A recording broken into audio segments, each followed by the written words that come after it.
You just opened up Ableton for the first time and you are totally confused. I got you. So when you first open up, you're going to be in this thing called clip view, and you're going to have two things called MIDI tracks, you're going to have two things called audio tracks, and then at the bottom of your audio tracks, you'll have these things called sends, which connect to these two tracks, which are called returns. But we'll get to that later. Most of the time, I'm working in the timeline view, at least when I'm constructing a song. Clip view, in my experience, while you can compose in there, is more for live triggering, that sort of thing, trying out stuff. To get to the timeline view, you're just going to press tab, or you can click on this thing right here. So now you're in timeline view. Still looks confusing. Let's just start by going over the tracks. First we have MIDI tracks, which stand for musical, what does it stand for? Musical Instrument Digital Interface. Basically that means that you can use a device called a controller. I use this one. You can learn more about what I use in this video. To program different sounds, it converts the information that you're putting in on your controller into the computer. But even if you don't have a controller, you can use your keyboard as the controller. When we are using MIDI tracks, we are tying it to a VST or a virtual instrument, which if you look over here, there's a bunch of stock instruments under sounds. To load one up, you just click on the MIDI track, and then you can preview the sounds using this little headphone button. Just like that. I'm going to put on my headphones. And now, if you see, if we arm the track, which means clicking this red recorder button, just by pressing the keys on my keyboard, I can start to play that sound. This is in contrast to audio tracks. Audio tracks are used for pre-recorded samples, like drum sounds, anything else you would find on places like Splice. It's also where you're going to be recording in live instruments using something called an audio interface. A lot of times you will see something like this, which is a Scarlett 2i2, very affordable, very reliable, highly recommend. To use an audio track, you'll either be plugging in your audio interface, arming, or clicking the record button as shown here once you've set up your audio interface as the input, or if you're bringing in a sample like you are here, you go to your sample bank and you can just click and drag onto the audio track. To quickly create more audio and MIDI tracks, you're going to do Command T for audio and Command Shift T for MIDI. So let's record with our MIDI pad, shall we? So I'm already selected on this track. I have the record button armed. I'm going to put on my headphones so I can hear. I also have my controller plugged in, but this is an optional step. That seems pretty cool. And so if we want to start recording, we can take a look at our tempo here. Right now it's at 90 BPM. You can change this to anything. You can change the time signature here. This just turns on the tempo track, so I can actually hear what pace we'll be going at.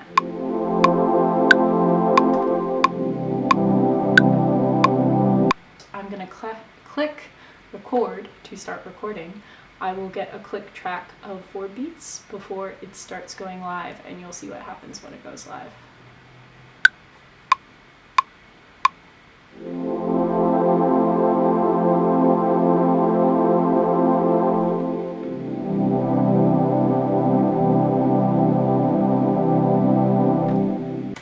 And I can just hit the spacebar, or I could click this to stop. Okay, so you can see I recorded it in because I decided to keep my metronome off. It is a little off, but not to worry. You can double click on your MIDI track and it will open up a piano roll. If you want to quantize or align something to the grid, basically make your notes be on the beat that you meant to be on but you didn't because you were playing without the tempo track or whatever. You can click Command A to highlight all, and then Command U, and there we go. Now we are in tempo. Nice. Let's add some drums, shall we? Now, if you want to be really easy on yourself, you could just add a drum loop onto an audio track by, maybe not that one, dragging in a sample onto an audio track. You'll notice when you click into the sample, it will not open up a piano roll because it is not a MIDI track, but there will be parameters that you can update. So you can change the pitch, you can play with how the sample is being sampled. Ableton will automatically try and resample the audio file to the BPM of the project whenever you drag it in. If you don't want that to be the case, you can unselect warp. But yeah, you could do something like this.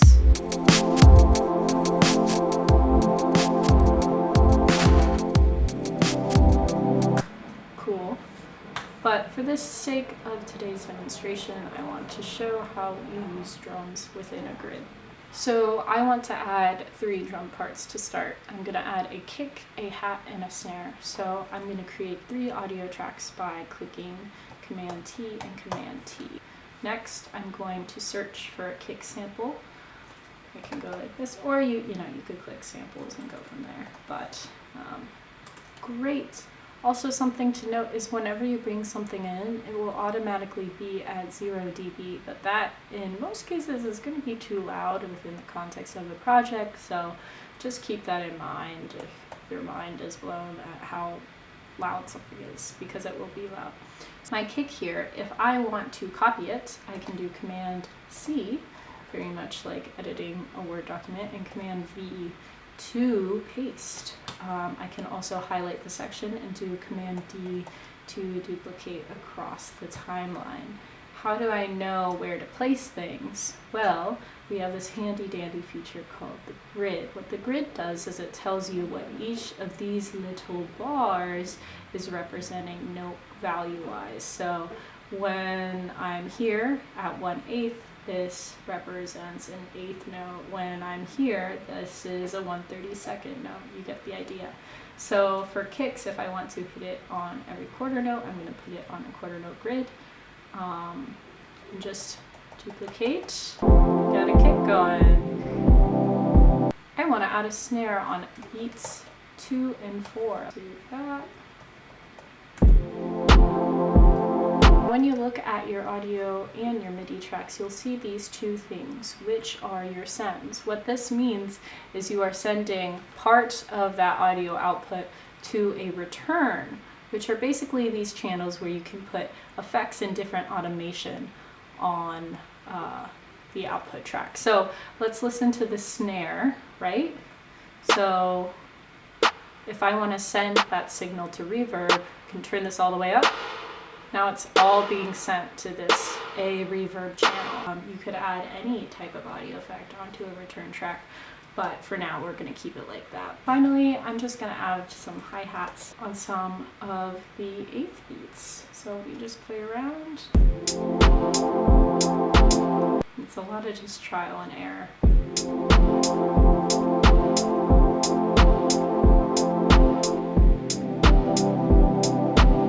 Now we have a starter groove. Also, always remember to save your projects. And the final thing that I want to talk about is automation and effects. So, in addition to putting effects on return tracks, we can actually put them directly onto MIDI and audio tracks. So, we can go to audio effects. And you can search these and play with different ones. I'm just going to search one I already know that I love. It's called Ethereal Canyon. It's under Echo. You can see I favorited this, and to do that you just right click and then you can create your own categories. But let's hear what it sounds like. Very dreamy, right? You can play around with each of the settings within these different effects, so there's really endless possibilities. I'm also gonna add this plugin called Kickstart, which does compression, or more acts like a gate on certain beats. We got a dreamy feel going on. Now let's say I want my pad here, my worldscape pad, to close off and then open up as the beat goes. Well, I can make effects change over time using something called automation. So I'm going to go ahead and just add an auto filter on top of the effects that I already have. And you'll see that I am deciding that I want to change the frequency of this filter over time. Okay, just hold your horses with me here. So first you're going to select the effect that you want to change, and then you're going to click this little button here that looks like a seesaw, I guess, and it'll open up this whole world of lines. Now, since I just selected this effect, you'll see that I am affecting the frequency of the auto filter. From there, I can add these things called nodes, which will shift with my plugin as I change them. Let's just hear what happens.